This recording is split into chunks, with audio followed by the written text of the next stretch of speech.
Good evening, everyone, and welcome to a surprise Sanctum Sunday story time. It's been goddamn close to 5 months since this SOB put out an episode.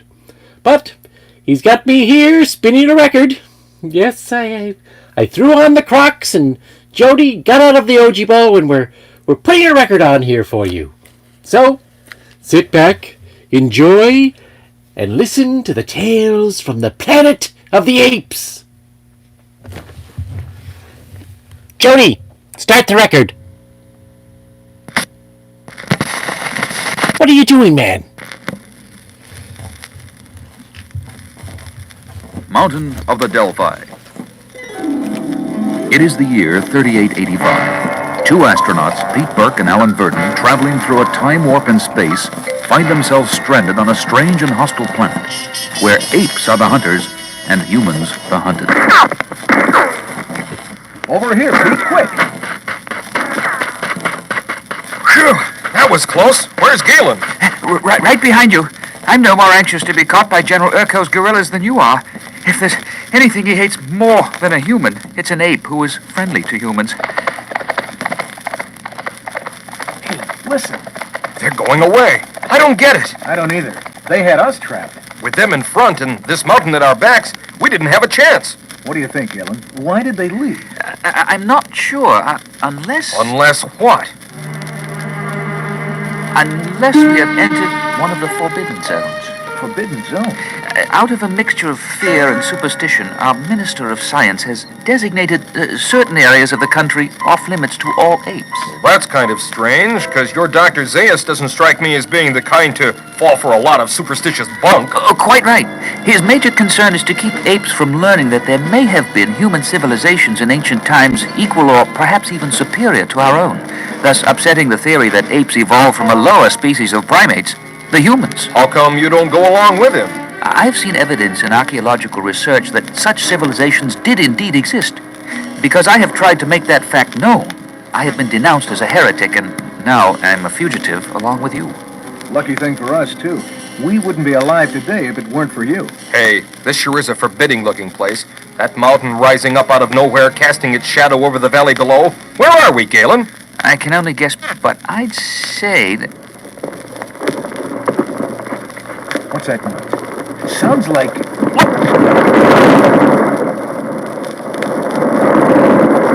Wow! An avalanche! As if we had Urko and his gorilla.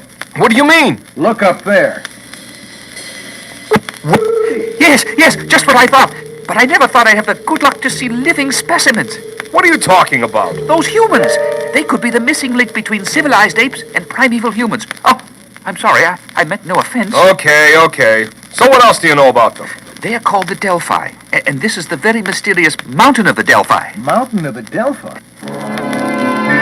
This mountain is an object of both fear and reverence to them. It is said they are drawn to it as though by a magnet, by a subconscious memory of something out of their dim past. Sure is strange looking. Probably the result of some other cataclysmic restructuring of the Earth's surface. Dwelling in caves in and around the base, they never stray far from it. Legend speaks of a metallic object at the top which they worship as a god, but dare not approach. Hey, look. There's one of those caves up there where the boulders came from. And there's another, right there behind the brush. Uh-oh. Suddenly, Alan, Pete, and Galen find themselves surrounded by a group of primitive humans, staring at them, silent, impassive. Hello. I'm Pete Burke, and these are my friends, Alan Verdon and... Galen? You don't seem to be getting through. Let me try. We are friends. Friends. No luck. Perhaps it is my presence that disturbs them, since in their eyes, I am a member of the ape ruling class. As a scientist, I can assure you that I consider humans as equals of apes, and I wish to be a friend to all humans. Look at their expression. Unchanged. Completely emotionless. They don't seem to understand a word we've said. On the contrary, I have understood every word that has been said. Well, thank heaven, one of you can speak. I am Tamarain, guardian of the Delphi. Why have you come here? We seek refuge from the gorillas, nothing more. The mountain has been our refuge for uncounted generations. But we endanger our security and our future if we give aid to escaped slaves. We're not slaves. We are astronauts. Astronauts? We came from another planet, another world out there in space called Earth. Earth? Did you say Earth? Yes, the planet Earth. At last, the prophecy of the Delphi has come true. What prophecy?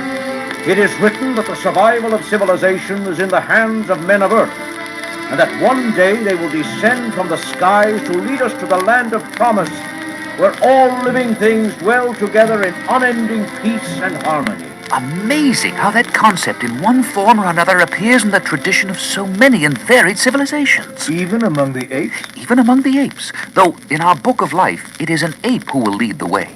Come, we must hurry. If the gorillas know of your origin, you are in greater danger than I thought. Hey, hold it. You're taking us up toward the spot where those boulders came down. How do we know it won't happen again? Braylock has been warned. Who is Braylock? He is in charge of defense of the mountain. Young and impetuous and naturally suspicious of strangers. But you are safe. Just follow me. Where to? Up to the great hall of the mountain, where my people gather in time of danger. Then you believe the gorillas will overcome their fear of the Forbidden Zone and come back? Yes, they will return. Your encounter was with a small scouting party. This time they will come with a large force, perhaps led by General Urko himself. Our only safety is in the mountain. Tamarain was right.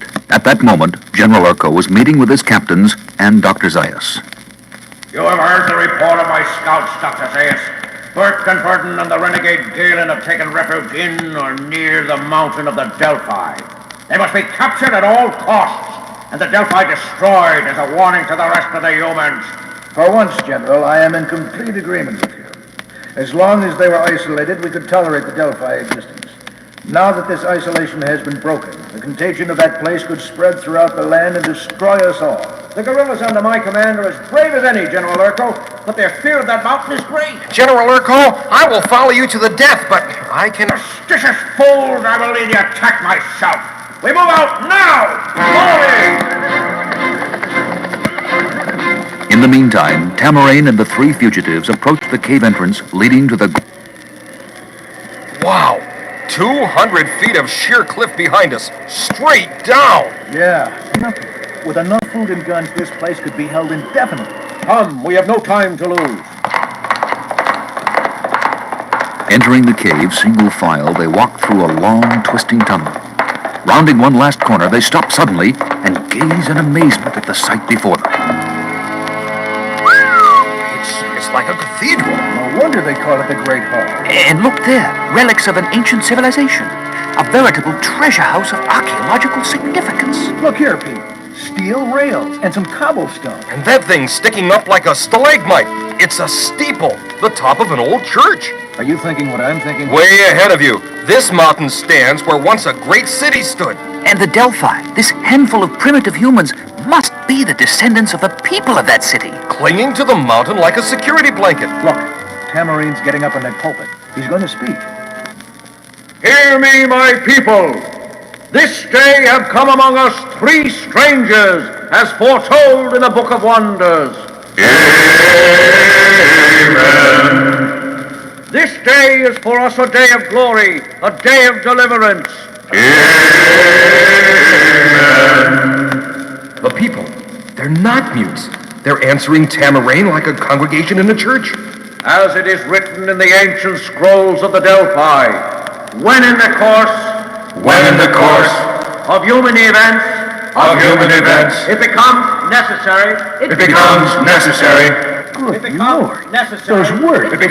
necessary. Yeah, I know. Tamarain, the guerrillas are coming. A whole army led by General Urko. Prepare all defenses. Braylock! Where's Braylock? Suddenly, a secret stone door swings open, and Braylock enters the Great Hall. There is only one defense, Tamarain. Turn the strangers over to General Urko. What are you saying? Betray our friends? Never! He has given me his word that he will leave us in peace. You have spoken to him? While you played at being a soldier, I acted. He waits at the foot of the mountain for your decision. You fool! General Urko will not keep his word. There is his answer. He followed you to the secret entrance. You refuse? I refuse. Then I am taking command. You are through, Tamarain. Turning to the open door behind him, Braylock shouts to the guerrillas waiting below. Guards, up here! The fugitives are up here! Tamarain, in a fury, seizes an ancient pistol, fires a single shot, and Braylock falls dead in his tracks. Then, turning to the fugitive, Tamarain shouts, Come quick! Through here! Leading them through a secret door behind the pulpit, he points to a stairway carved out of stone. Follow those stairs to the top of the mountain. Go down the other side and you will find safety in the forest beyond. Aren't you coming with us? It is forbidden for any Delphi to approach the top of the mountain, home of Itrabil. Itrabil? God of the mountain, protector of the Delphi. My trust is in him. It is written that in the time of our greatest danger, Itrabil will speak, and our enemies will be destroyed. Go, now!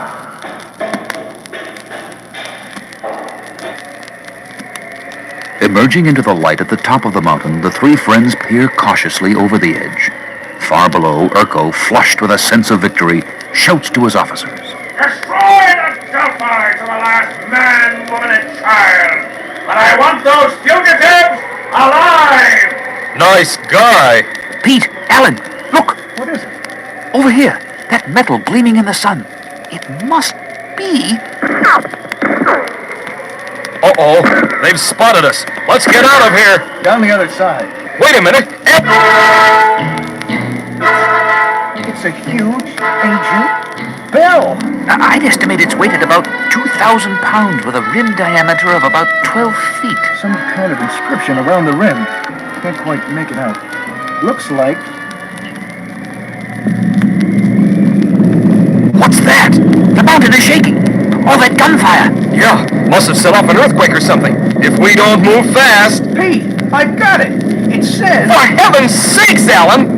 Listen! Proclaim liberty. Pete, you get it? The god of the mountain, Itrabil, it's...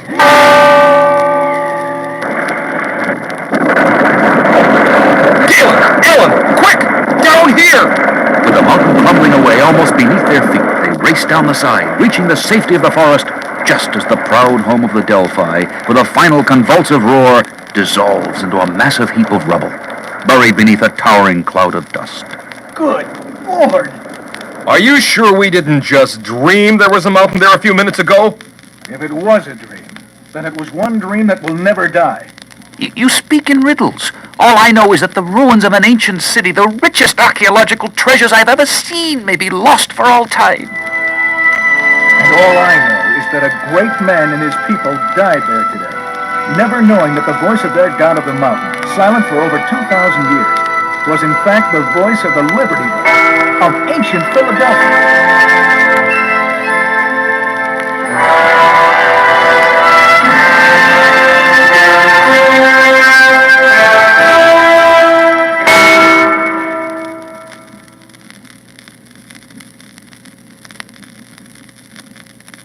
Dawn of the Tree People. Wandering across a land ravaged by a cataclysm beyond imagination in its horror, Pete, Alan, and Galen reach an area strangely untouched by the destructive forces unleashed many centuries ago. Have you guys noticed how warm it's been getting the past few days? Well, we have been moving south, so I guess things haven't changed that much in 2,000 years. According to our ape theory of evolution, the origin of apes can be traced back to an area similar to this, with the appearance first of humans, followed by the superior ape species. Uh-oh, gorillas. Yeah, looks like we're still being followed by the superior ape species. We're in luck. They didn't see us. That Urko never gives up. He's got the word out on us all over the place. Yeah. So we gotta find us a place to hole up for the night. It's gonna be dark soon, and I don't want to be caught sleeping in the open. We seem to be on the edge of a big swamp. Maybe we can find a place in there. Sure gives plenty of cover, trees and things. Ugh, I don't think I like it. What do you think, Alan? I'd rather take my chances in there than out here. Let's go.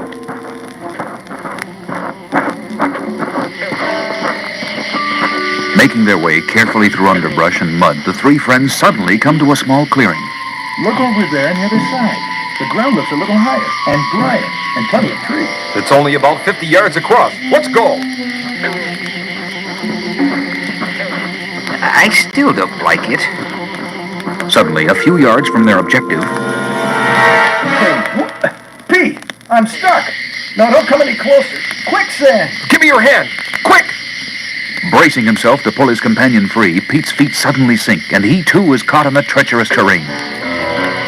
Galen, don't try to reach us. Go around us and get to that dry land. But I can't just leave you here. Don't argue, just listen. When you get there, break off one of those tree branches and slide it out to us. Maybe that way you can pull us out of this mess. It's our only chance. Right. Okay, I'm on my way. He made it. Good work, Galen. Now slide it out here. Hurry, we're sinking fast. Too short. I can't reach it. Neither can I. Alan, it looks like we've had it. Oh, Lord. What a way to go. Sinking deeper and deeper, they had almost disappeared beneath the surface, when suddenly, as they were lapsing into unconsciousness, they felt strong hands grasp them and pull them out to solid ground and safety. What happened? Pete, where are you? Galen! Easy now. Rest easy. Your friends are all right. Oh, my head.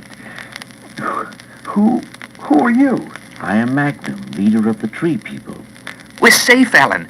Magnum and his son Molan pulled you both out of the quicksand just in time. Oh, you can say that again. Pete, you okay? Outside of a mouthful of sand, yeah. Lucky thing for us you came along, Magnum. And Molan. Thanks. No thanks are necessary.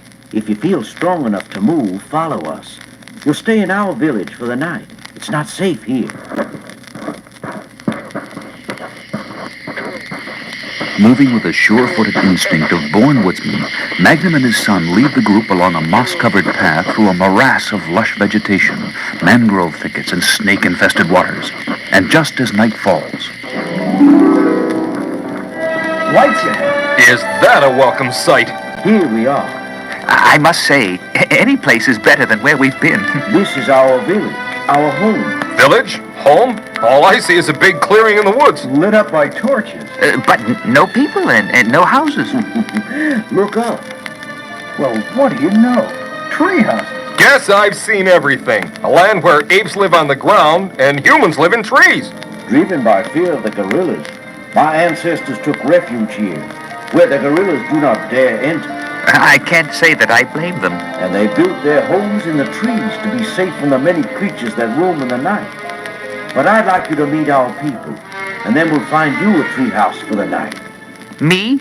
Sleep in a tree? You can sleep on the ground if you prefer, but you may find alligators not the most congenial bedfellows. Alligators? I'll take the tree. Very wise of you. All right, Molan, ring the all-clear bell.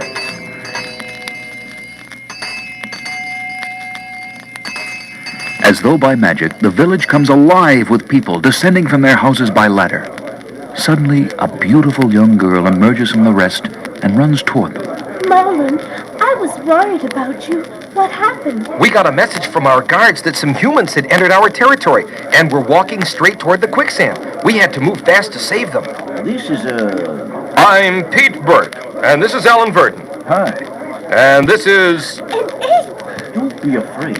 Galen is a friend. Oh, how I look to the day when ape and human can meet each other as friends and equals, instead of recoiling in fear and distrust. Oh, I'm sorry, Galen. It's just that we've heard so many terrible stories about the apes. And all of them are true. What is he doing here? What kind of humans would have an ape as a friend? Bronto, these are our guests. How do you know they're not agents of the gorillas sent here to spy on us? Here we go again.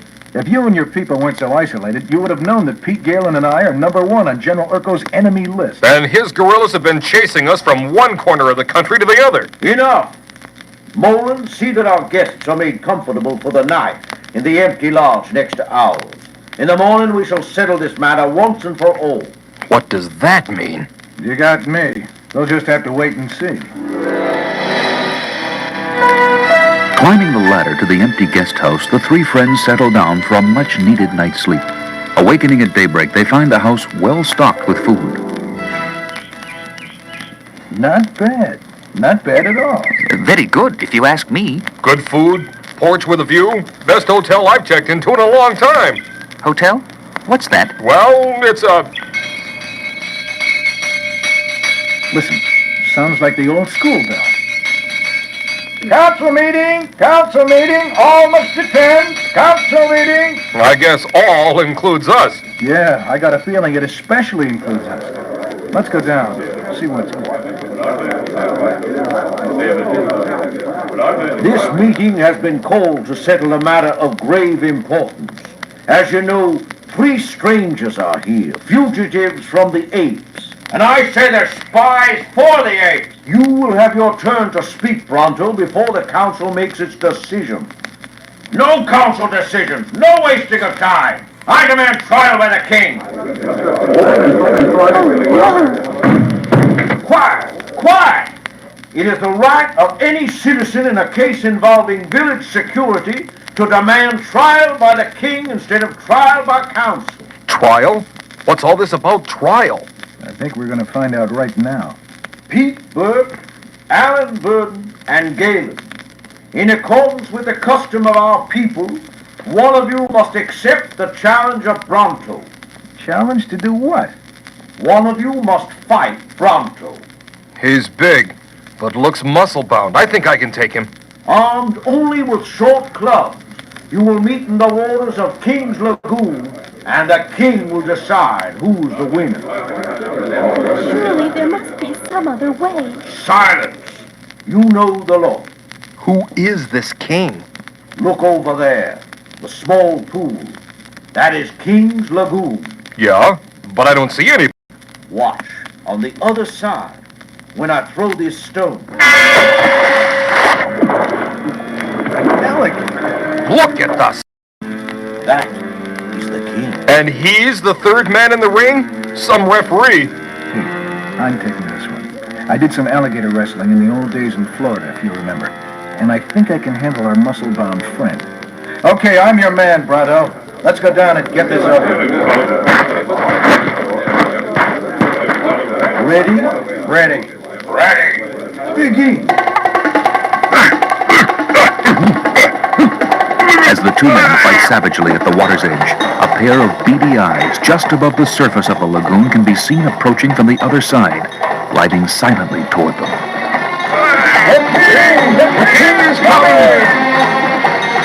Distracted by the shouts of the crowd, Alan turns his eyes away from his opponent for a quick glance at the approaching danger.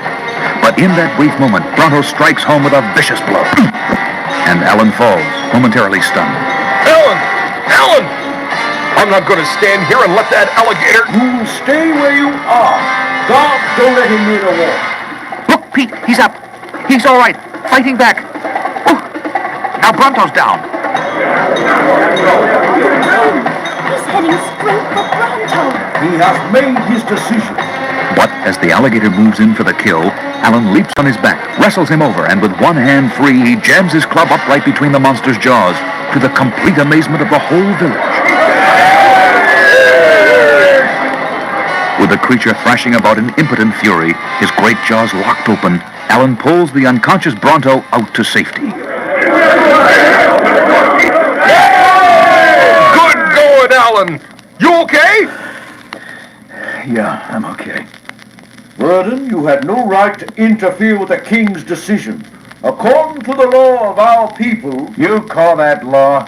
That throwback to the mentality of the dinosaurs? It's time that law was changed. And for your people, look at them. Their reaction to the rescue of Bronto proves they're ready for change. Oh, yes, it is time for a change. When Molan and I are one, we will not want our children to be born into a life of darkness and terror. It would seem that too many years in the eternal twilight of this swamp have dimmed my vision. Perhaps a new leader. No, we need you, Magnum. You have the wisdom of age and the faith of your people. All that is needed is the courage to face the world outside. The world outside?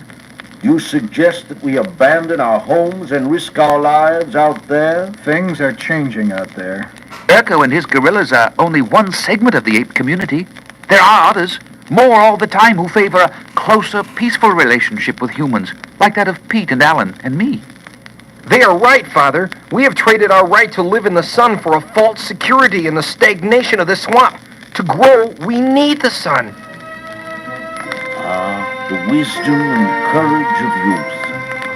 So be it. Hear me! There will be a meeting of the council immediately.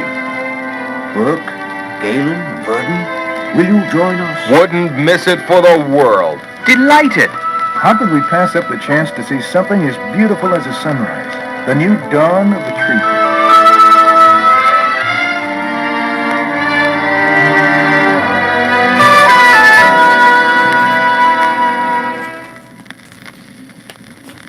Well, that's the end of Side 1 of Planet of the Apes. Sadly, we are not listening to a Monkees record, as I thought. And we've got a long-distance dedication here from a long-time listener to Dr. Durant's Sanctum, a fellow by the name of Johnny Taj Mahal. He writes, "Please play Side 2. All right, Johnny Taj Mahal, here it comes. Side 2 of Planet of the Apes. Jody, start the record. Hey, are those my Crocs you're wearing? World. God damn it, Jody. Battle of Two Worlds.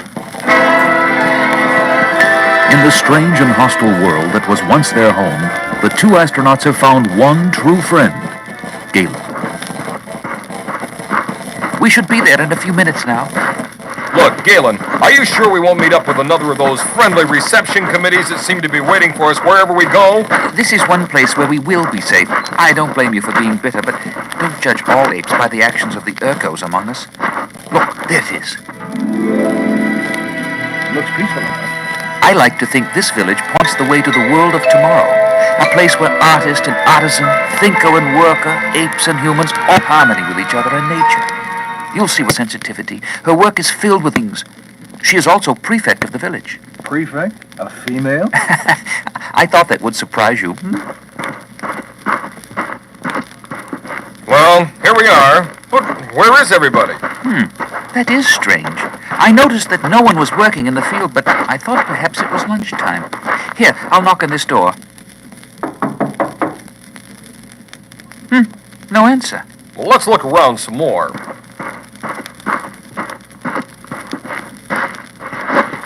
If you ask me, I'd say this place is deserted. Look at this house. Door open, dinner plates on the table, food still on the plates. Whoever lived here left in one big hurry. Sure looks like trouble in your paradise, Galen. I don't understand it. But Landa will explain. Let's get over to her house. It's just down the way.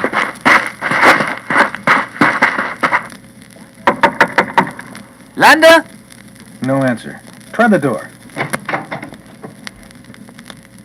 Landa? It's me, Galen. She's not here. Oh my, now I am worried. Look at those paintings.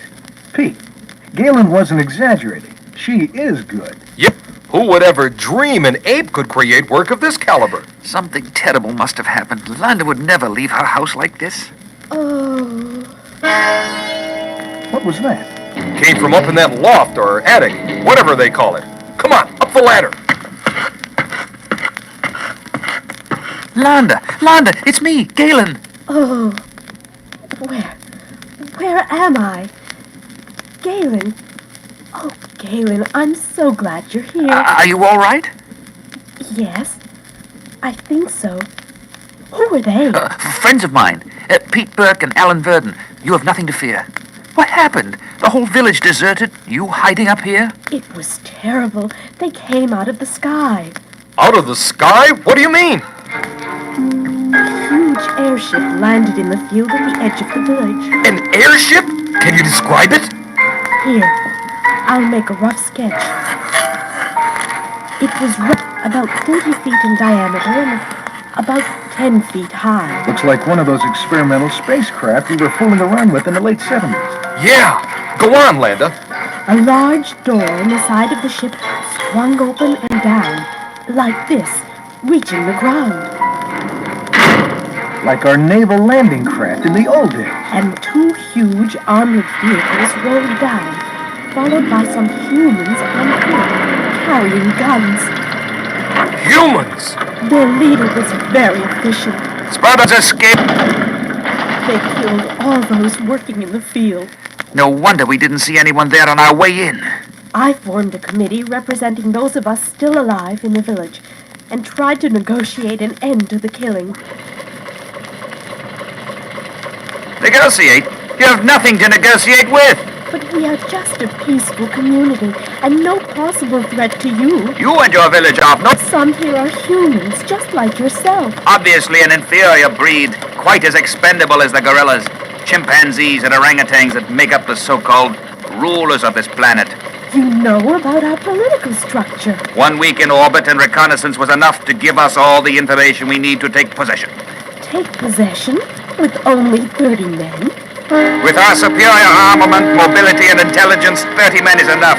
We shall eliminate as many of you as is necessary to convince your rulers that resistance is futile. Then we shall repopulate the planet with a superior race, utilizing those of you who survive as a workforce. And now enough of this talk. Around the village and dispose of them. No.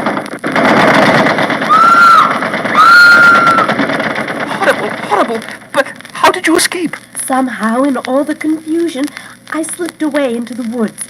When I was sure they'd gone, I came back here where you found me. And they referred to us as animals. Yeah, we had a belly full of that superior race garbage in the World War II period of the 1900s. I tell you, Galen, if Trang and his men are not stopped, we are all doomed. Back in Central City, an emergency meeting of the leaders of the country is in session. Dr. Zaius is speaking. The day we have long feared is upon us. A small but extremely dangerous band of killer humans have invaded our planet. Speak for yourself, Dr. Zaius.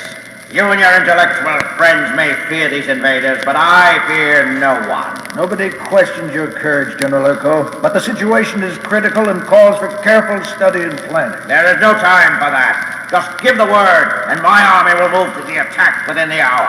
And the invader would mow your guerrillas down like grass. You wouldn't have a chance against their advanced armament. What alternative do you propose? As for me, I'd rather go down fighting than sitting here waiting for them to come and get us. In the old armory outside of the city, we do have some 20th century weapons similar to those used by the invaders. Can they be used? After so many centuries of disuse, I frankly doubt it, but it is worth looking into. You can waste time puttering around with your old antiques if you like, but I say your fears are exaggerated, and I'm giving battle orders right now. Sergeant, get the troops ready to ride. We will search out the enemy wherever he is and destroy him. Meanwhile, Pete, Alan, and Galen hold their own council of war, together with their friend Landa, in the field at the edge of the village. Here's where the ship landed. Look at that, Pete. Those tracks. They've got tanks. Yeah, probably running on high-powered batteries or nuclear fuel, though gasoline fuel is conceivable. And how do you stop tanks with rifles? Like shooting at an elephant with a pea shooter. You shoot elephants? Greedy men used to hunt them down for the ivory of their tusks, until wiser and more compassionate laws put an end to the practice. Are you going to stand there and preach morality all day? Justice versus injustice. Right against wrong. Love against hate. Isn't that what morality is all about? The conflict between good and evil is always a moral struggle, an unending battle of two worlds. And now I wonder, which side are you on? Okay, cool it. I'm with you. Don't mind him, Landa. His heart's in the right place. He just likes action. Likes to keep General Urko's guerrillas. We must hide. Quickly, over here behind the bushes. There they are. 5 of them. Look at this, Sergeant. What do you make of those marks? The invaders! Their airship must have landed here. Quick, Blendo! Ride back and report this location to headquarters at once. But what made these tracks, Sergeant? Some kind of vehicle that travels on land. Maybe the kind I once saw when I was on guard duty at the old armory. They lead that way. The old armory. Landa, do you know where it is? About 10 miles from here down that road. We've got to get there, and we sure can use those horses the gorillas have. Can you ride? Yes, I am quite expert at it. Galen? I'm not an expert, but I think I can manage to stay on. Good. Only one gorilla guarding them. Alan, let's take him. That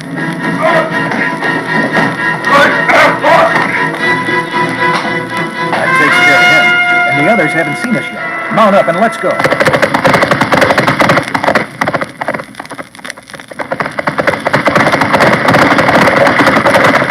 There it is, the old armory. Yeah, 2 guards in front. Any other entrances, Landa? No, except for a window in back, rather high up. You and Galen wait here with the horses. Come on, Alan. Let's see if we can get in. There's the window. Hey, looks easy. Give me a hand up. Now you.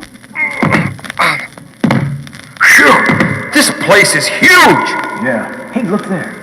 Big guns, jeeps, armored cars. And over there, do you believe that? A fighter boat? Look! A tank! Yeah. Let's take a good look. Forget it. Can't stop trying with that. It's so rusty it'll never run. And none of this other stuff will either, even if there were enough gasoline. Gasoline! This big metal drum, it's marked gasoline. Is it possible it didn't deteriorate or evaporate over the centuries? Hey, baby, no mistaking that smell. So what good is gas for machines that can't run? What good is it? Cocktails, my friend, delicious cocktails. Cocktails? Molotov cocktails. You catch on quick, buddy. Pete, you're a genius. There are some bottles up on that shelf. And look, kerosene lamps. We can sure use those wicks. Racing against time, the 2 astronauts assembled their firebombs, stuffed their pockets with some grenades they found in a box, and slipped back to Galen and Landa just as a large detachment of soldiers pulled up at the front entrance. It's Urko himself. And Dr. Zayas. Sure got here fast. The gorilla Blendo must have met them on the road and told them about Trang. Uh-oh. Speaking about the devil, listen. Oh, Trang, coming from the other direction. And no mistaking the sound of tanks. Look, Urko heard them too. Fellow soldiers, we face a ruthless enemy with superior armament, but right is on our side. And with our superior courage, we shall destroy him. Take your weapons and prepare to attack. Company A, take the left flank. Company B. Horses against tanks? It's the battle of 2 worlds, all right. And here we are. Quick, Landa, Galen, get the horses behind those trees and stay down. Come on, Pete. These bushes give perfect cover. Here they come. Light up. I'll take the first one. You take number 2. Now!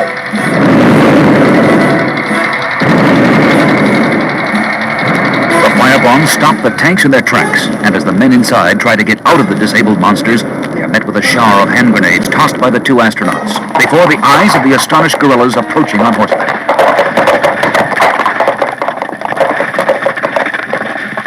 Come on, Pete. Let's get back to the horses. I'm with you. Pete, Alan, over here. Galen, what happened? Landa, she's been shot. Oh, Lord. Wait a minute. She's breathing. Bullet just creased her head. Oh. She's coming around. I think she'll be all right. Who did it? It was Trang himself. He took one of the horses and went that way. Alan, we gotta stop him. He's headed back for the spaceship, and that ship is our ticket back home. What are we waiting for? Galloping furiously down a path through the woods, they suddenly come to a clearing.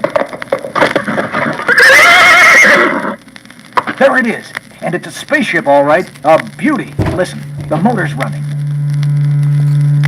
Look out, he sees us. He's gonna get away. Not if I can help it. The door is still open, and I've got one. Racing his horse directly toward the spaceship with Alan close behind him, he hurls the grenade through the door a split second before it closes and the ship starts to rise. Our luck. The last grenade, and it's a dud. Well, it was a good try. What's that? The grenade. It went off. Look, the door's opening. Someone's gonna jump. It's Trang. Good Lord! The ship blew up! Completely disintegrated! There goes our ticket to home. Train got out just in time, but I don't think it did him much good. Let's get over there. He looks all busted up. Filthy animals! Wipe them out! Destroy them! Trank, listen. We are astronauts like you. How did you get here? Do you have any other base on the planet? The future is ours! Follow me! Follow. We won't get anything out of him. Fanatical to the end. History sure has a way of repeating itself. Uh-oh. The gorillas. We're sunk. They've got Galen and Landa with them. Okay. We give up. Hey, the gorillas. They're leaving. Pete, Alan, you're all right? Yeah, but what gives? How come they're letting us go? Urkel still considers you dangerous, but because of what happened today, Dr. Zaius convinced him to let us go. This time. A sort of temporary truce? Better than no truce, wouldn't you say? You see, justice and mercy still live, even among the apes. What will you do now? Get as far away from Urko as we can. How about you? I shall go back to my village. It's a dream that's worth rebuilding. Landa, painter of beautiful dreams. We'll never forget you. Galen, coming? In a minute. I have a little dream building of my own to discuss with Landa. Okay. We'll wait for you. Down the road a way.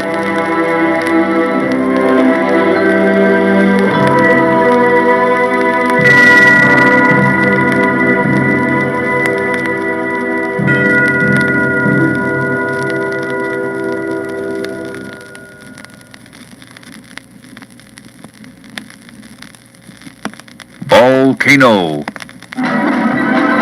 In the upside-down world that was the planet of the apes, the divisions and hostilities within the dominant ape community were like a mirror image of the man-ruled world which preceded it. Especially acute was the conflict between the military-minded gorillas and the intellectual chimpanzees, which had been intensifying over a long period of time and now threatened to erupt into open warfare. Yes, come in. Well, don't just stand there. What do you want? Here are the reports you asked for, Dr. Zaius. Oh, just put them down here and close the door after you. There is one more thing. Well, out with it. I don't have all day. There is a Dr. Pandera waiting to see you. Pandera? Oh, yes. He's the one who has done such fine work in geothermal energy, not to mention that outlandish theory of his about shifting continental plates. Show him in. Good morning, Dr. Zaius. You are Dr. Pandera? I thought... Ah, yes, I know. You thought I was a male. Sometimes I wonder if the world will ever recognize that females are quite as capable as males of being creative, outside of the obvious physiological process of childbearing. Forgive me, Doctor. My surprise overcame my sense of good manners. Please, sit down. Thank you. Now, did you bring the results of your investigation in the Prelox area? Yes, and I am quite concerned about it. The temperature of the water in the crater of Mount Prelox is rising, almost to the boiling point, and the vapor emission has increased sharply. What about earthquake activity? That, too, is alarming. Numerous minor quakes have been felt in the area, none big enough so far to cause any damage. But my studies of the motions of the continental plates... Must we go into that? I have heard of your theory, Dr. Pandera, but I really feel you are allowing fantasy to take over your usually rational thought processes. Nevertheless, through my theory of the shifting of those continental plates, I predict there will be a major earthquake along the fault line in the Mount Prelox district, preceded by massive volcanic activity sometime in the very near future. Assuming your prediction is correct, the area around the mountain is no longer fit for habitation, and everyone living there should move to another and safer location. And the sooner, the better. You realize, of course, that the Prelox area constitutes one of General Urko's strongest bases of popular support, that it is populated almost exclusively by gorillas? I am aware of that. Relations between Urko and myself have almost reached the breaking point. And recently, there have been frequent clashes between individual chimpanzees and orangutans on the one side, and gorillas on the other. What does that have to do with... If the Council of Ministers, under my instructions, orders an evacuation of the Prelox area, I hesitate to predict its effect on General Urko and his hotheads. The worst fears of Dr. Zaius were at that moment being confirmed at General Urko's headquarters, where a meeting of all his commanders is in session. I have called you together today because of grave developments in our country.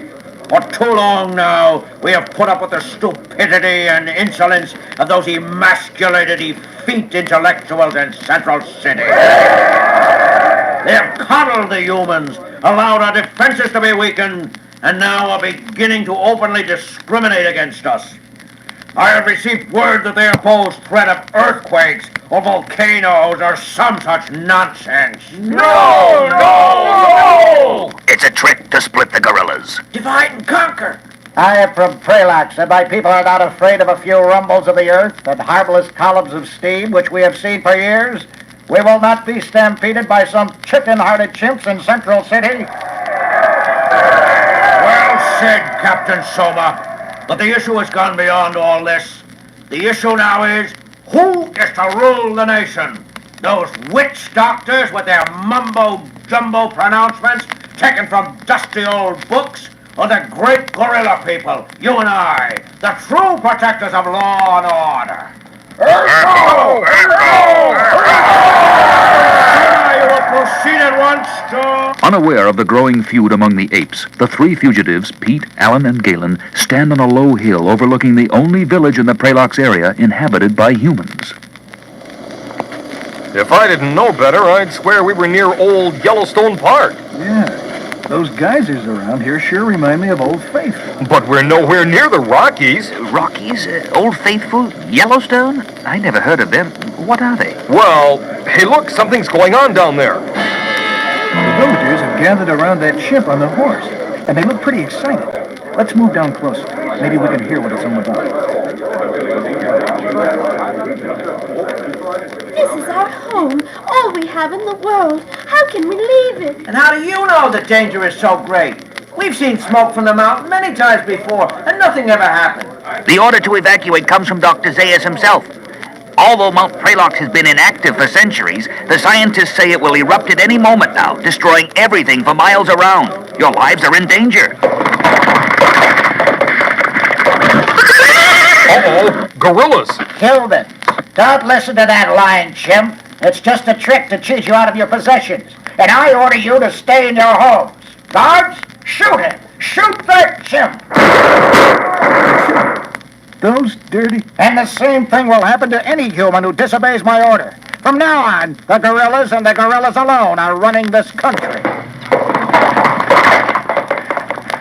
That was Captain Soma. Urko's next in command. Not as bad as another when he's got a gun on you. It is against our law for ape to kill ape. If Urko's top commander deliberately breaks that law, it can only mean one thing. Well? The gorillas are in open revolt. I fear there will be the same kind of fratricidal war among apes that destroyed the civilization of humans. Hey, what's that? Am I dreaming or did the ground shake for a second? You weren't dreaming. And it was shaking. And look at that column of steam from Mount Prelax. I don't like the look of this thing. Neither do I. I think Dr. Zaius and his scientists are right. This place is gonna blow. We gotta get out of here. And we've got to convince the humans in that village to leave. They must leave. What a spot they're in. If they stay, the volcano will get them. And if they try to leave, the gorillas will. If you ask me, they have no choice. They've got to leave and take their chances with the gorillas. And we've got to convince them. Let's go. They race down into the village, and without hesitation, Pete climbs on a box in the center of a crowd of bewildered, frightened villagers. Listen to me. You've got to leave this place right now. Who are you? You don't belong here. Who I am doesn't matter. Your lives are in danger if you stay here. You must leave. You came in here with an ape. Why should we listen to you? Let him speak. My life is at stake here, too, and I want to hear what he has to say. Mount Prelax has become a live volcano. At any moment now, it will explode, and flaming red-hot lava will come flowing down, destroying and burying everything in its path. And that means this whole village. I've seen volcanoes in action, and I beg you, leave now! It's Captain King Soma and his gorillas again. Who are you, human? And what? Say, aren't you... Guard, seize him! He is one of the fugitive astronauts, and there are his friends Bearden and Galen. Seize them all! Suddenly, with a violent explosion, the top of the mountain blew off, and a fiery fountain of incandescent lava shot high in the air, cascading in showers over the mountainside, and soon the deadly flow of lava began. Let's get out of here. Everybody, follow me! Nobody needed to be told to leave at this point. Even the gorillas finally realized that Dr. Zaius had been telling the truth and raced back to warn their own people to evacuate. A little later, on a small hill beyond the reach of the lava, Pete, Alan, and Galen survey the scene of devastation before them. Wow! I've never seen anything like that in my life. The village, gone, buried under that river of flame. Looks like the people got out just in time, thank heaven. They lost everything they had in this world. Their homes, their livestock. But they have their lives, and they can build new homes. But if there is a war on top of all this... The gorillas are not my favorite people, but they are not utterly devoid of reason. You think they'll call off their war? Unlike the humans of 2,000 years ago, I believe my fellow apes will see the precipice ahead and pull back in time. I think they will learn the lesson of the volcano. Amen.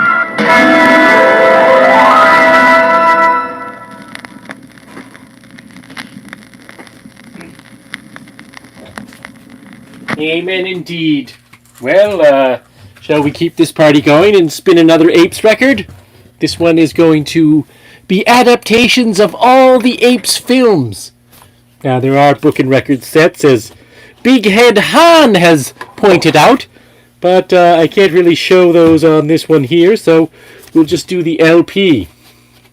4 exciting stories of Planet of the Apes. Hopefully this one's not as scratchy as Jody's throat when he takes care of the asbestos down in the Sanctum. And a one and a two.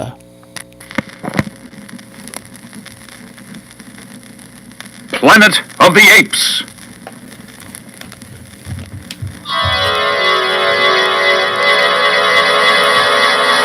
Three astronauts traveling in a state of suspended animation approach their destination after 18 months in a spacecraft flying at the speed of light,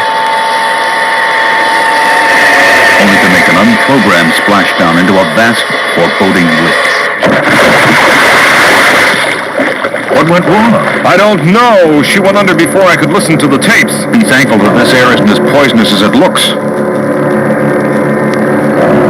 Gone. We're here to stay. But where are we? And even more important, when? According to Hassline's theory of time and a vehicle moving at the speed of light, Mother Earth will have aged a couple of thousand years, while we have outlived everyone we knew, while we have scarcely aged at all. great. Stranded 2,000 years in the future on a lifeless planet revolving around some unknown star. Lifeless is right. Nothing can grow here. That lake we landed in is almost pure salt. Don't give up too soon. We have 3 days worth of food and water. 3 days to find life on a dead planet. Landon, coming? In a minute. Ha! And I thought you were ready to give up. The astronauts' trek for life takes them across a bleak and hostile landscape. I can't figure this place. There's a thick cloud of dust, but it's as humid as a jungle. Lightning and thunder, but no rain. I give up. I can't drag my feet. Don't, Dodge! Don't move your feet! What is it? It's life! Then we're going to make it. Listen, that roar. Is it a waterfall?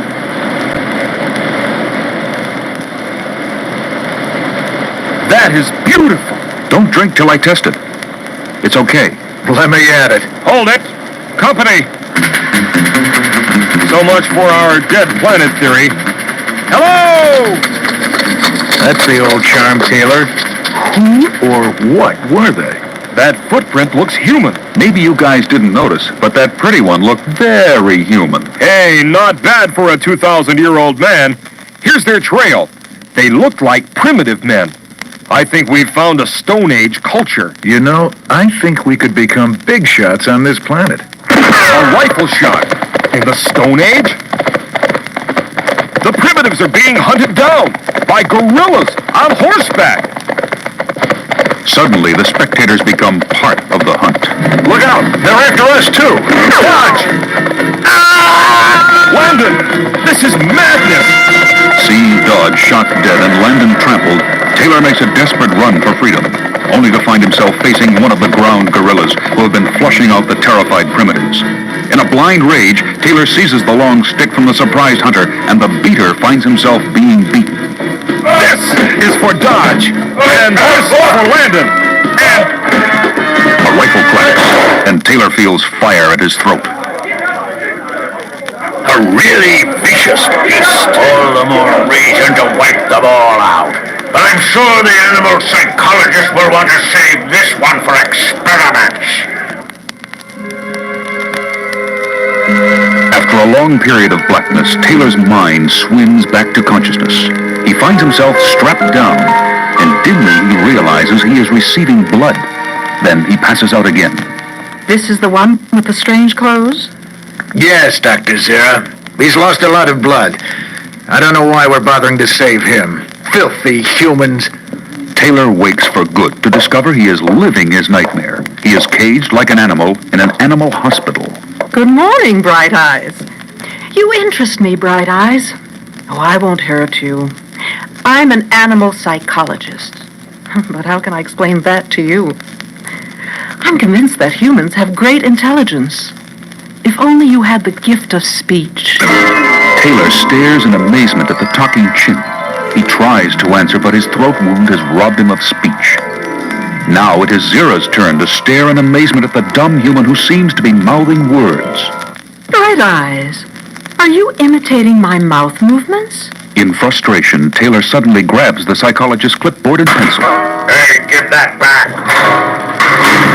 I warn you not to get too close, Dr. Durant. All humans are vicious beasts. But Zira is shaken to the core by Taylor's note. My name is Taylor. Zira shows Taylor's note to her fiancé. Cornelius, I tell you, he has ape intelligence. A human wrote this? He could prove your theory about a missing link between the lowly human beast and the civilized ape. Yes. Dr. Zaius would have to let me pursue my archaeological research then. A writing human. If only he could talk. Meanwhile, Taylor has recovered his self-control. Nova, is that what they call you? Thanks for saving my life. Hey, I'm talking. My voice has come back. Several days later. We've come for the one called Bright Eyes. It's Taylor, not Bright Eyes. I've told the authorities about your talking trick, Bright Eyes. Now you'll see what comes of being too clever. They'll remove your brain to study it.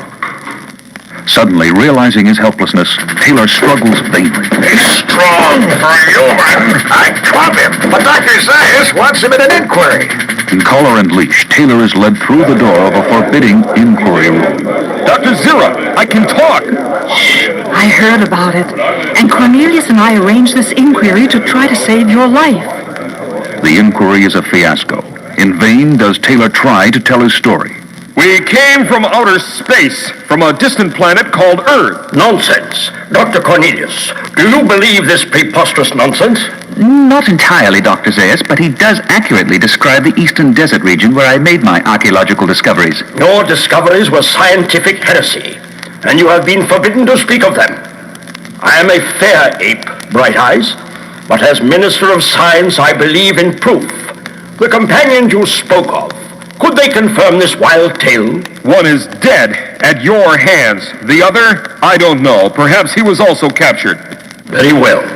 Let us see if your fictitious astronaut friend can be found among the survivors of the hunt in which you were captured, Taylor. Taylor, do not antagonize them needlessly. Our careers are in jeopardy, and your life. You don't fully believe me either, do you, Zira? That's him, Landon, on the left. Landon! John, it's me, Taylor! Let him approach, guards. You vicious savages! You've removed his frontal lobe! Return that animal to his cage before he gets violent. Beaten and hauled back to imprisonment, Taylor gives in to his despair. Nova, this place is insane, mad, For some reason, they fear me, want to destroy me. How can I fight them? I'm all alone. I've come for this male. He's to be transferred to the zoo. That's who? Dr. Zayas, read it for yourself. This is no good. It's not signed. Hit him, Bright Eyes!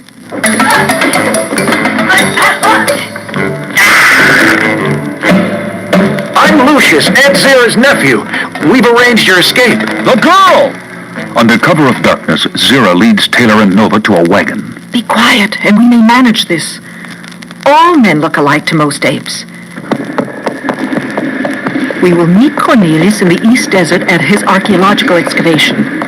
He and I must clear ourselves of the heresy charge. Their luck holds, and after a long, tense ride, I'll take this rifle. Nobody's going to capture me again. Cornelius leads the group to a strange and somehow magnificent cavern. I want you to see my archaeological digs and perhaps some surprises even for you, Taylor. I can't believe this. Spectacles, dentures, beautiful silverware.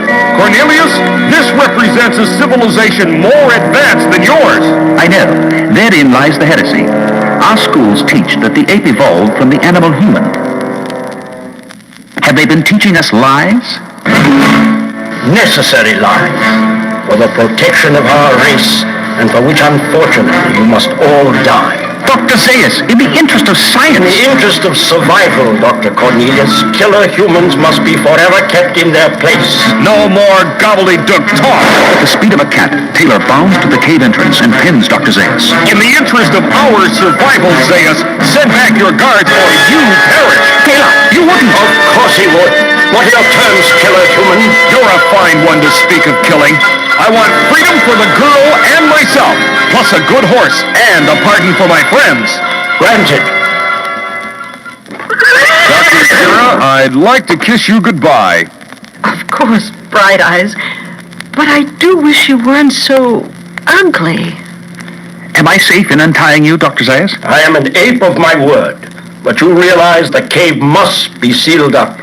I can't fight you, Dr. Zayas, but the humans, what will become of them? They go to meet their destiny. Just hold tight, Nova.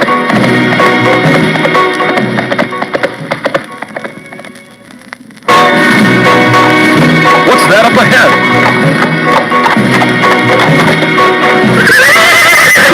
Oh, no. No! Nova! Now all the pieces come together. This is my planet Earth 2,000 years in the future. And my civilization destroyed itself. Oh, Nova, Nova, you are what is left of the human race.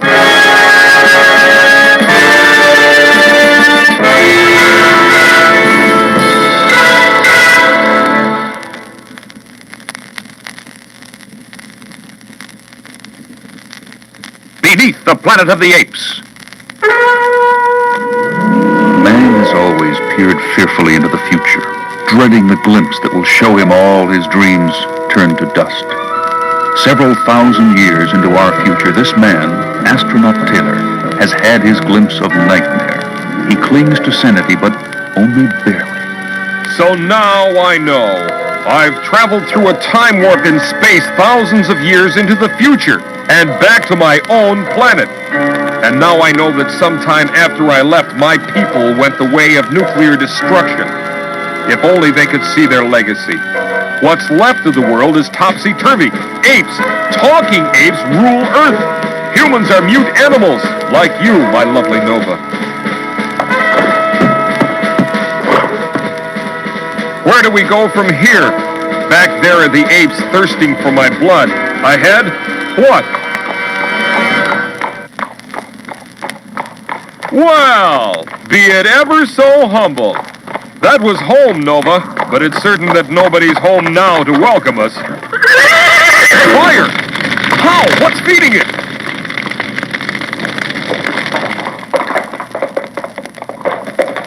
The fire's gone. I don't get it.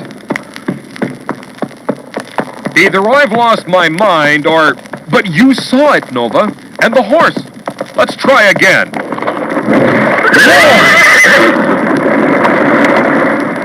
I don't know what's happening here, but I'll have to go ahead alone, Nova. Wear this, Nova. If anything happens, go back to Ape City. Find Zira, the chimpanzee psychologist. She'll help you. And keep away from the gorillas. Ice? Am I having hallucinations? Is there something supernatural trying to block my way? I'll hack my way through.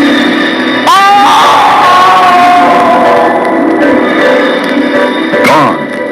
Ice and Taylor both. The grim wreckage of a great city shimmers in an eerie stillness as silent as Nova's scream.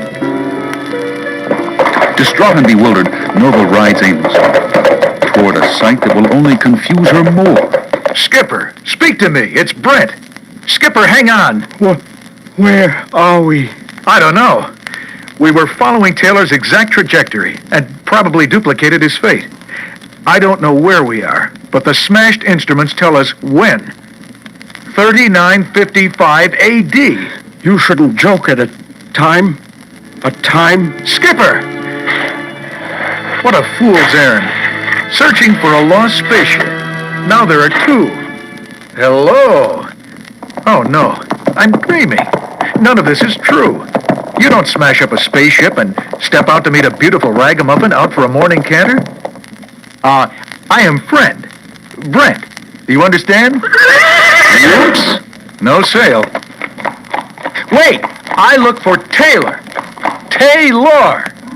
The name strikes a responsive chord in Nova. Taylor. We came down right on target. To his dismay, Brent soon learns that Nova is mute. Where? Where is Taylor? Well, nothing ventured. Let's look, huh? Maybe somebody around here can speak. Under a slack rein, the horse heads for home. I've never seen such desolation. We always thought there must be life on other planets. But who'd bet on one like this? Hey, vegetation! Things are looking up.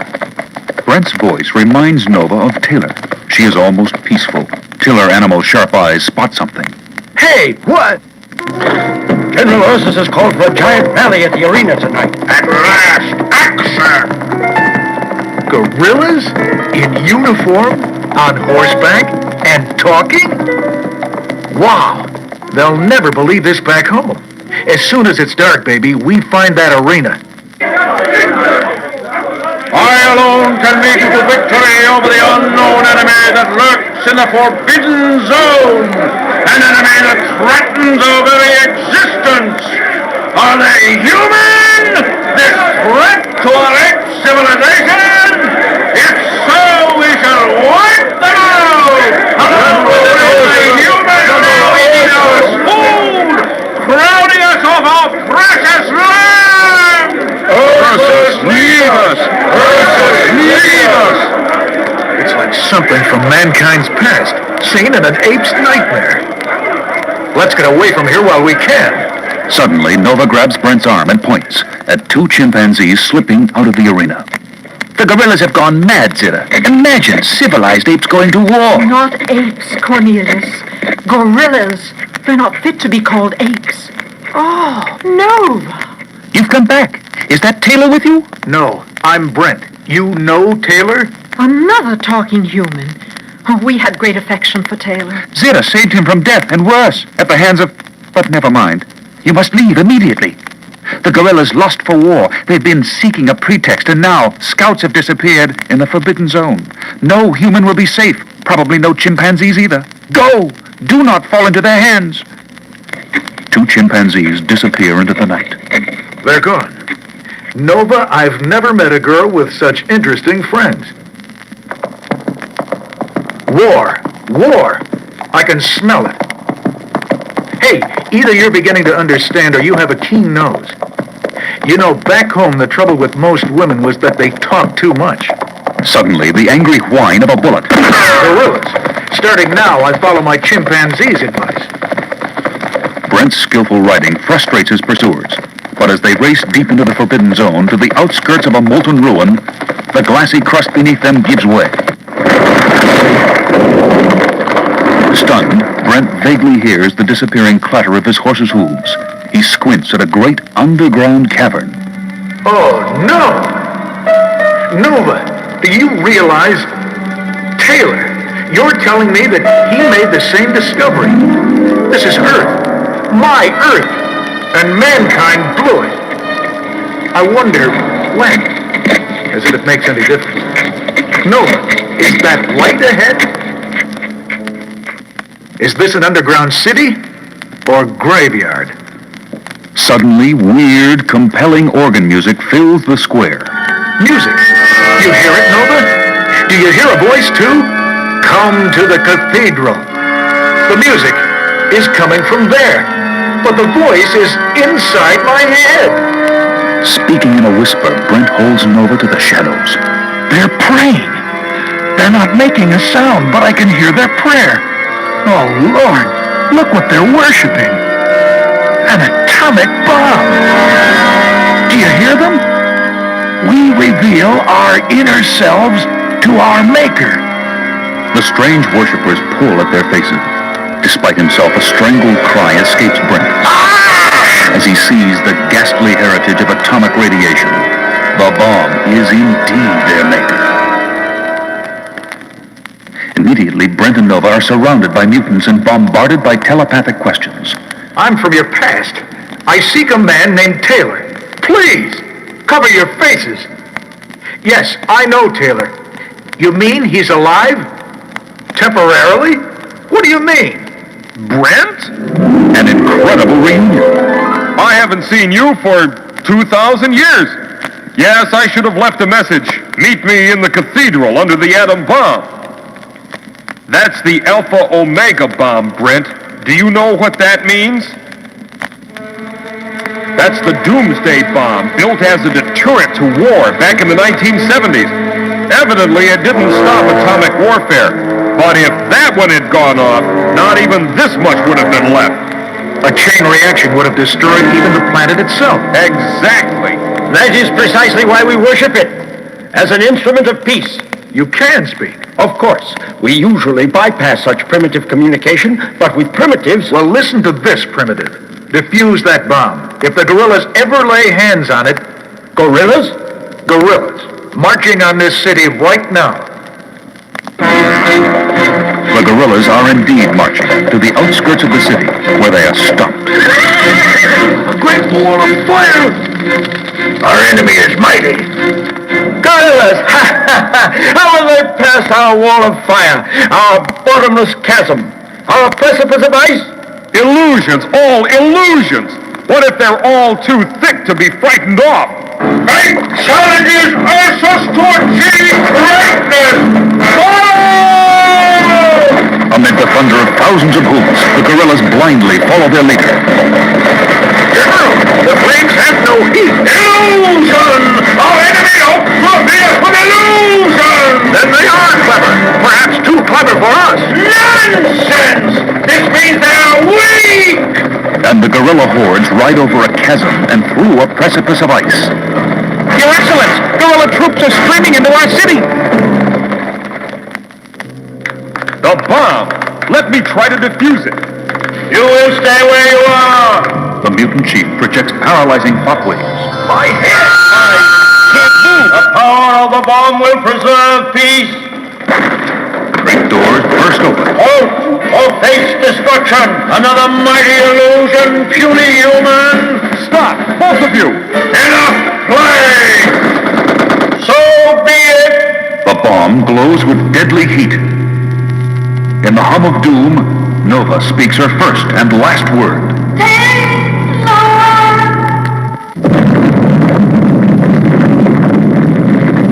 With this unspeakable explosion, the city once again, and for all time, is destroyed. And in the doomsday chain reaction, so also is the planet called Earth. And now we too have seen the future. Must it be our future? Now that we know, can we make sure it will not be?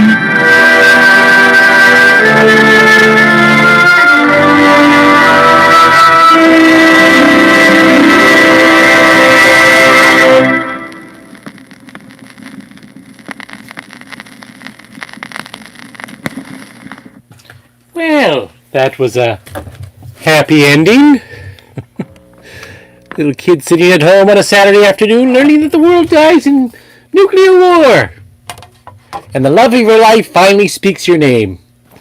We're onwards to Side 2.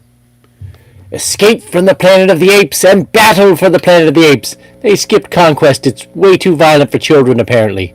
Although apparently nuclear war isn't. Escape from the planet of the apes. In the year 3955, the world comes to a fiery end. This isn't prophecy. It is actually being witnessed by Earth's last two living beings. The fools have done it! Look, the rim of the Earth is melting! Then why did we escape? Where do we go? Perhaps nowhere. Hold tight! Shockwave! The vibration! I'm blacking out! Just as well. The instruments are going haywire. I don't know how long the ship will hold together.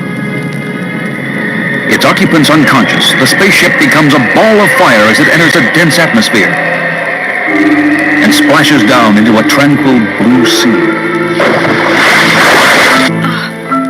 Are we all right? That remains to be seen. Yes, Mr. President. A Marine copter reported a spacecraft in the water off the California coast, but we had no spacecraft up. Jim, we've checked the markings. Hold on to your seat. It might be Taylor's ship. Have you heard? This might be Taylor's ship. But that was lost in space over a year ago. Nobody can be alive inside. I hear voices. They speak our language. They must be intelligent. Perhaps, but do not speak till we've appraised the situation. Someone is moving. Wait! There are two! Step back. Don't touch them. Chimps! Humans! I hope you're satisfied, Cornelius. I pretended to be mute, as you instructed, and what do we get for our trouble? We end up in a cage. They call this a marine guardhouse. Bars make it a cage. We caged enough humans, didn't we? Oh, Cornelius, we are in danger, aren't we? Yes, dear. Remember how Taylor was treated when he tried to convince us that he was intelligent and had come from space? Now we are in Taylor's position. Our apenauts are to be transferred to the zoo. Distinguished visitors for the monkey house, huh? Here, humans rule and apes are primitive. Do not upset them, Zira. Not only for our sake. Someone's coming. Shortly afterward, at the Los Angeles Zoo, I'm looking forward to testing these space apes, Stevie. They're probably quite intelligent, Louis, but they're not the first primates to have been sent into orbit. These two are different. I'm told that at the guardhouse they changed their clothes from a suitcase. I don't believe it. I'm Dr. Dixon, here to examine the new arrivals. Yes, sir. Careful with the female. She's sulky. You'd sulk too if you had to sit and be tickled under the chin and pretend to be a lower order animal. Hello, big fellas. We're going to be friends. Look, banana. Maybe they don't grow bananas in space, Louis. Yummy yum. I detest bananas, young man. What's going on with these monkeys we're supposed to be guarding? Chimps, pal, and you wouldn't believe it. First, that zoologist and his assistant go into the cage, and then they send me for tea. Then they tell me to get lost. So, what's wrong with the zoologist liking tea? Nothing, except when you sit down to drink it with a couple of apes whose manners are fancier than yours. This is the most exciting moment of my entire career. That's the way we felt when we met your astronaut, Taylor, so long ago, or should I say, so far ahead in the future. Then you're convinced you have come from the future? From this very same planet? And actually witnessed the destruction of Earth? I am convinced, sorrowfully.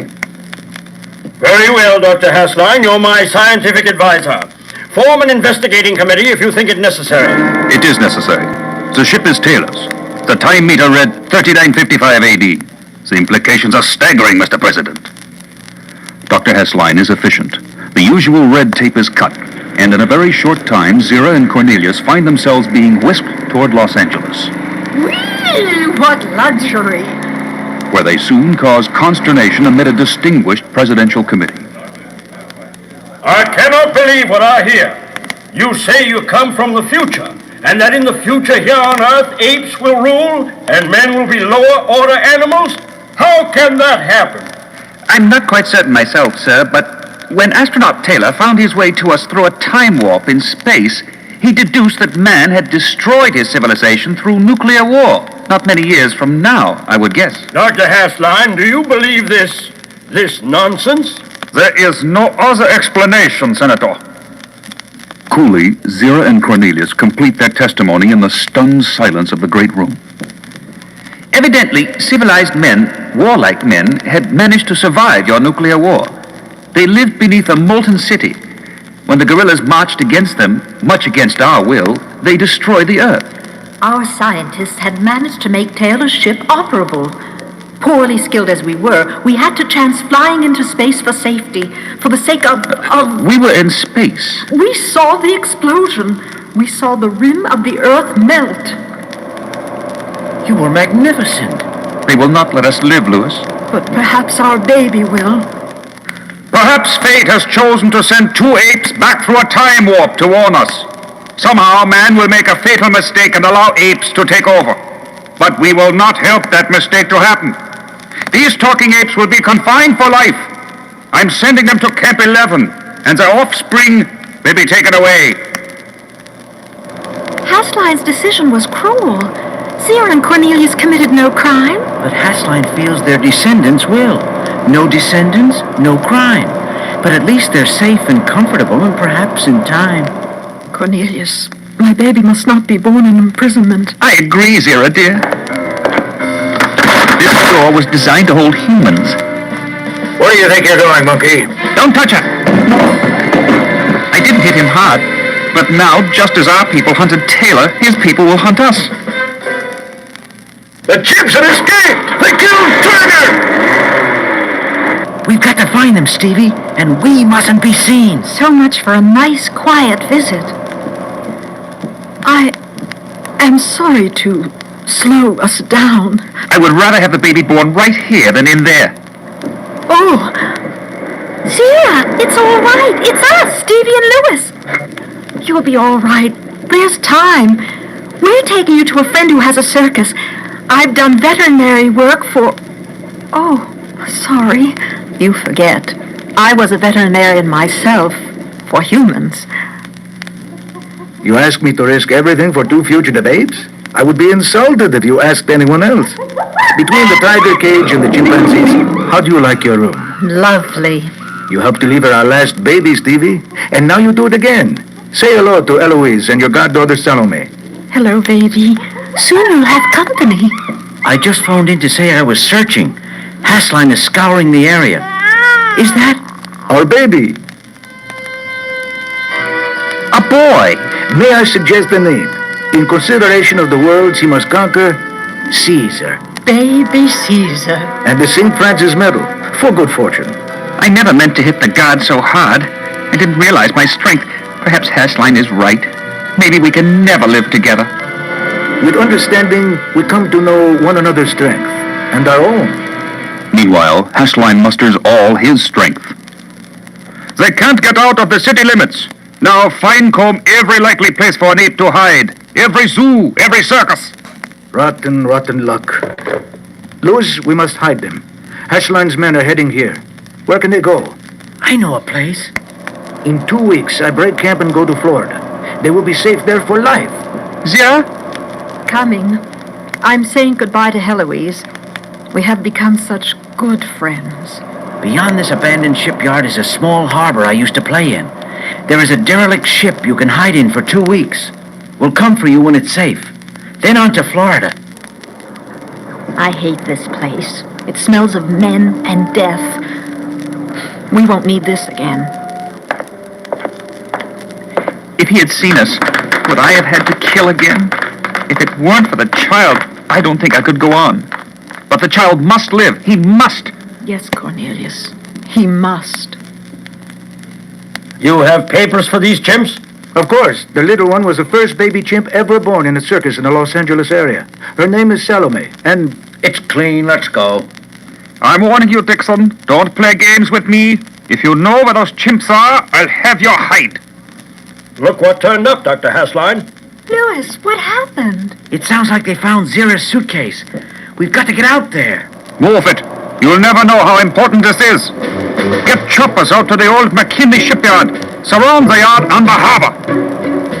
Unaware of the forces racing toward them, Zira and Cornelius try to settle in. 2 weeks here? It's so filthy. Try to rest. I'll look for something better above. Let me out here. It's a bad pun, but he's gone bananas. I've got them. Do it yourself and do it right. No do-gooders, no philosophers. No one seems to realize what hangs in the balance. He's flipped for sure. Well, I'm not going to stop him. These big shots can be murder. With fanatical stealth, Hessline boards the derelict. Cornelius, where are you? Why, thank you, Madam Monkey. If they know we're here, there's nothing I can do. Why did I take this? What could ever induce me to use it? I'll take the baby, Sarah. Sarah! Come back, Sarah. Come back with that baby. An armed invasion for 2 harmless apes? Never mind the army. Where's Hessline? Hessline is fulfilling his destiny. Sarah! Sarah! Wait! Don't fire! Oh, Lewis! I have changed man's fate, Dixon. Have you, Hessline? Have you? Get ready to move out. How you doing, little fella? Mama. From out of the future to lead your fellow creatures into the future. Caesar indeed. Mama.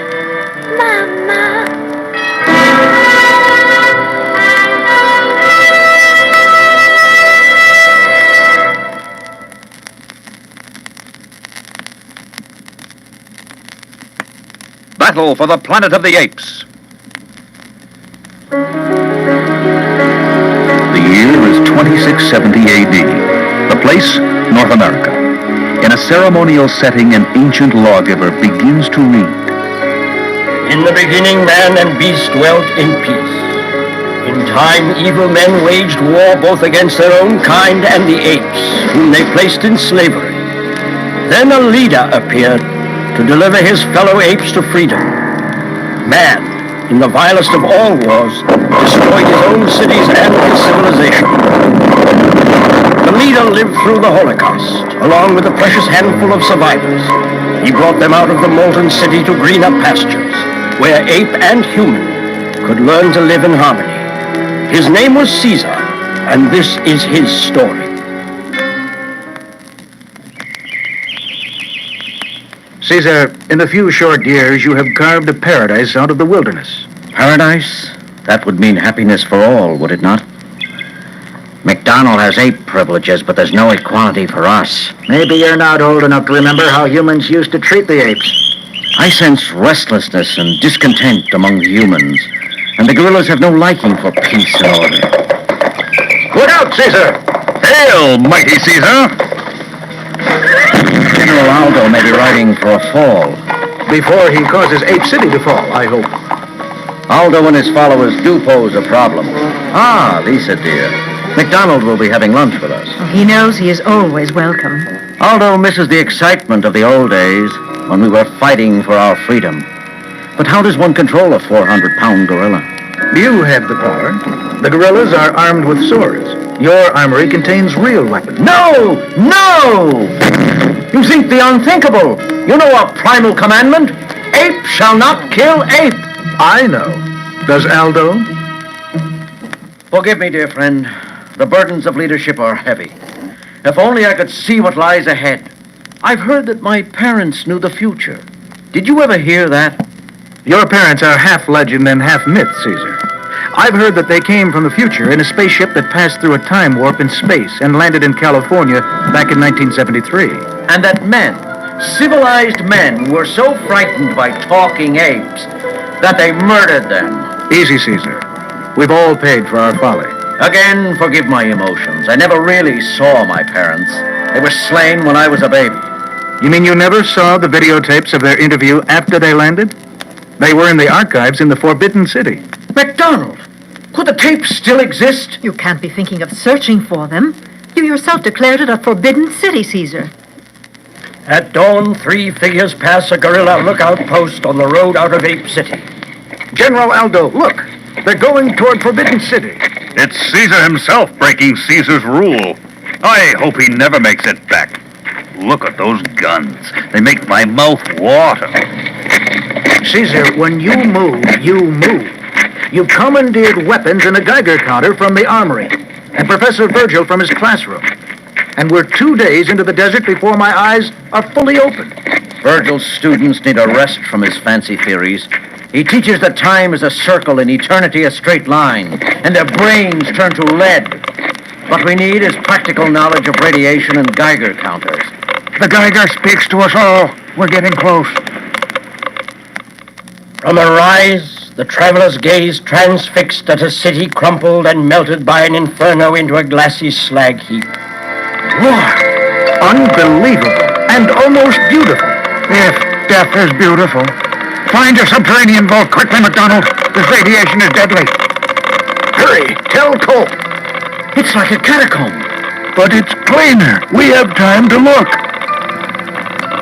Governor Kelp, intruders! Ah, there they are. The scanning devices are still operative. So, Mendez, you thought me mad to maintain wartime vigilance.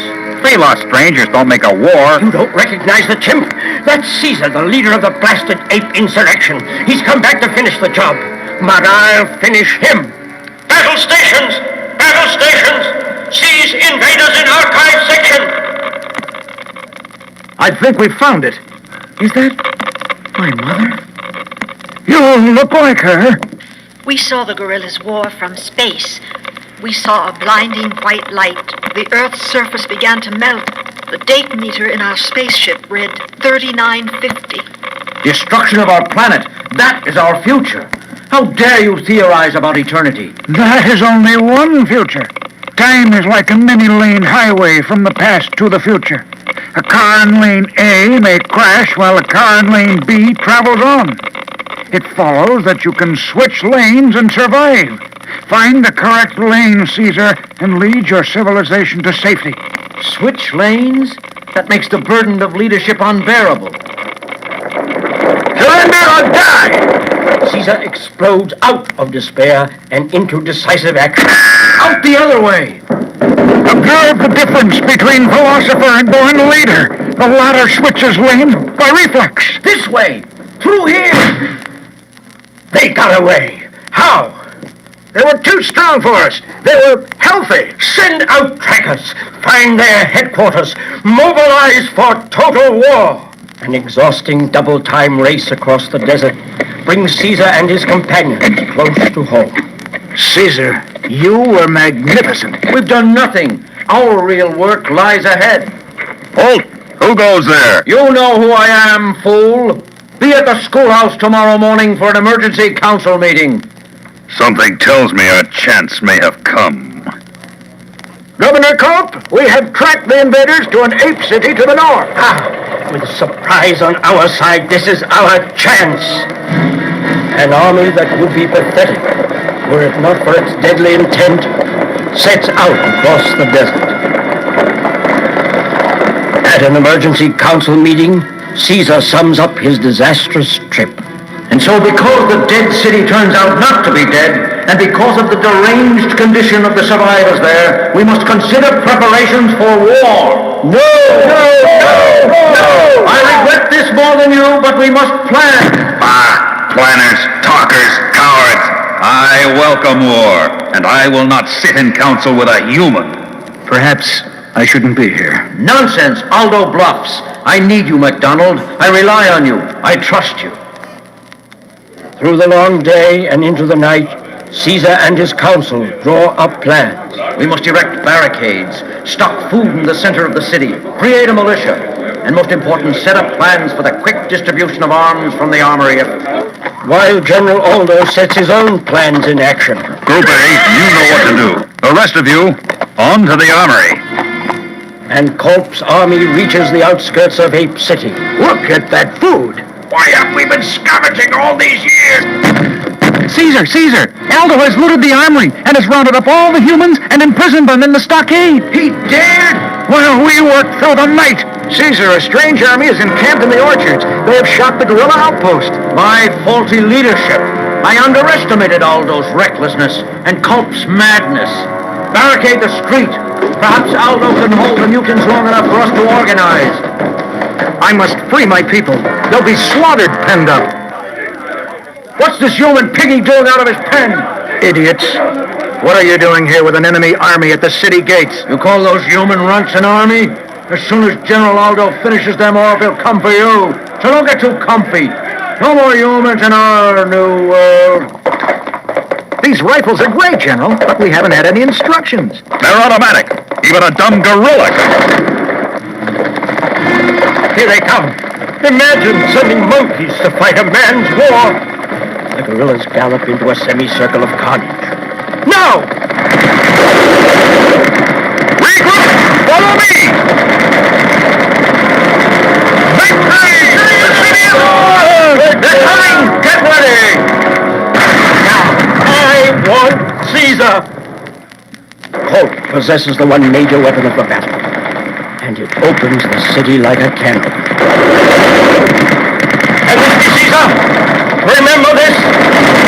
Does it remind you of the good old days when apes knew who their masters were? A long word. Charging from the rear, Aldo and his troops cut down the panicked invaders to the last mutant, Cole. I claim victory and full command. Now for the other human swine in the stockade. No! You say no? You sniveling talker, you say no to Aldo? Aldo, respect. Respect me! Ape shall not kill ape! Too late. You should have told me sooner. But it didn't hurt a bit. Shall we try again? Storytellers will swear from generation to generation that living fire leaped from Caesar's eyes. Aldo will kill him! Never in a million light years! Caesar's rage is like nature unleashed. Aldo flees to the trees in vain. In the dead silence, the branches snap like pistol shots and the gorilla lands like a boulder that has never known life. The lane you had to choose, Caesar. Caesar, forgive me for saying this. Do not release us if it's going to be the same as it's always been. If we humans can't come out as equals, to work and live alongside you in our own way, together, then we'd just as soon stay penned up. I never considered anything else, at least not since I fell out of the tree. We need one another if there's to be a future for this planet. We must watch together for whatever evil might come crawling out of the haunted, forbidden cities of our world. The lawgiver finishes his narrative. Twilight rests softly on the rapt faces of his young listeners. And so we have lived together now for generations, men and apes as equals, watchfully guarding our future. Lawgiver, does anyone really know the future? Perhaps only the dead, child. Is it the evening dew glistening in Caesar's stone eye?